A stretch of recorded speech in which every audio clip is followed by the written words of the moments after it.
சபரிமலை ஐயப்பன் வரலாறு. ஐயப்பன் அருள் பல புரிபவன். புலியை வாகனமாக கொண்டவன். தவ கோலத்தில் சபரிமலையில் அமர்ந்து அருள்பாலித்து வரும் அருட்கடல். மகிஷி என்ற அரக்கியை வதம் செய்ய அவதரித்தவன் ஐயப்பன்.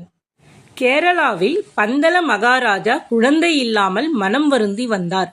அந்த சமயத்தில் மகிஷி என்ற அரக்கி ரிஷிகளை துன்புறுத்தி வந்தாள். அவர்களுக்கு உதவ சிவனுக்கும் விஷ்ணுவுக்கும் பிறந்தவர்தான் ஐயப்பன். விஷ்ணு மோகினியாக மாற சிவனுக்கும் விஷ்ணுவுக்கும் ஐயப்பன் பிறந்தார். குழந்தையாக பிறந்த ஐயப்பனை மரத்திற்கு அடியில் விட்டுவிட்டு சென்று விட்டனர் அரியும் விஷ்ணுவும்.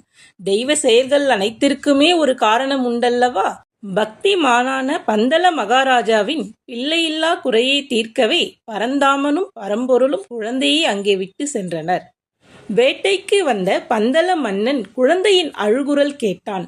எங்கு குழந்தை அழுகிறது என பதைபதைத்து தேடி மரத்தடியில் ஜொலிக்கும் தேஜசுடன் குழந்தை ஐயப்பனை கண்டான்.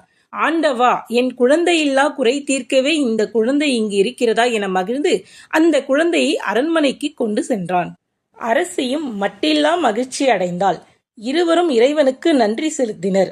குழந்தையை கண்ட அனைவரும் சொக்கிப் போனார்கள். ஜோதிடர்கள் இந்த குழந்தை தெய்வாம்சம் பொருந்திய குழந்தை என கூறினர். கழுத்தில் மணியுடன் பிறந்ததால் குழந்தைக்கு மணிகண்டன் என பெயரிட்டு அன்போடு பாராட்டி சீராட்டி வளர்த்து வந்தனர். இந்நிலையில் மகாராணிக்கும் ஓர் ஆண் குழந்தை பிறந்தது. அரசனும் அரசியும் அடைந்த ஆனந்தத்திற்கு அளவில்லை. மணிகண்டன் வந்த நேரம் நமக்கும் குழந்தை பிறந்தது என ஆனந்தம் அடைந்தனர். ஆனால் எங்குமே நல் மனதை கெடுக்கும் புல்லுருவிகள் இருக்குமல்லவா? ஐயப்பன் உங்களுக்கு பிறந்த மகன் அல்ல, ஆனால் அவனையே தலைப்பிள்ளை போல் சீராட்டி வளர்க்கிறீர்கள் என்று அடுத்த மன்னனாக அவன் வரவே வாய்ப்பிருக்கிறது.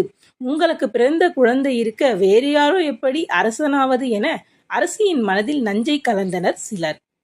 தீய போதனைகளால் அரசியும் மனம் மாறினாள். தான் வயிற்று வலியால் அவதிப்படுவதாக பொய்யுரைத்தாள். அரசவை வைத்தியரை புலிப்பால் குடித்தால் மட்டுமே தன் வயிற்று வலி தீரும் என கூற வைத்தாள். ஐயப்பன் அறிய மாட்டானா உண்மையை? தாய்க்கு புலிப்பால் கொண்டு வர காடு நோக்கி புறப்பட்டான். வழியில் அரக்கி மகிஷி ஐயப்பனை தடுத்தாள். வில்லெடுத்தான் வில்லாளி வீரன். வதம் செய்தான் மகிஷியை. அவன் அவதார மகிமை பூர்த்தி பெற்றது. தேவர்கள் பூமாறி பொழிந்தனர். இந்திரனே புலியாக மாற மற்ற தேவர்கள் புலியாக புடைசூழ புலி மேல் ஏறி நாடு சென்றான் ஐயப்பன். புலிமேல் வந்த மணிகண்டனை